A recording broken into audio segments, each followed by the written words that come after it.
آپ صلی اللہ علیہ وسلم نے فرمایا اچھا خواب اللہ کی طرف سے ہے اور برا شیطان کی طرف سے.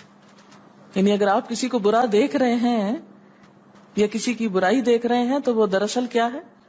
شیطان ہے آپ کے اندر، جو آپ کو اس شخص کے خلاف یا کسی خاص واقعے کے خلاف بھڑکا رہا ہے، اور آپ اپنی تسلی کر لیتے ہیں خواب کے ذریعے.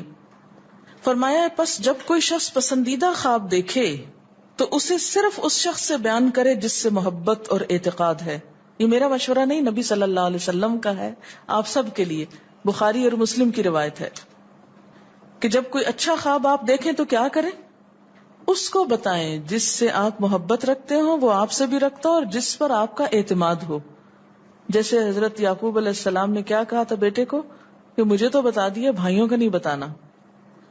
اور جب مکروہ خواب دیکھیں تو حق تعالی سے اس خواب کے شر اور شیطان کے فتنے سے پناہ مانگے.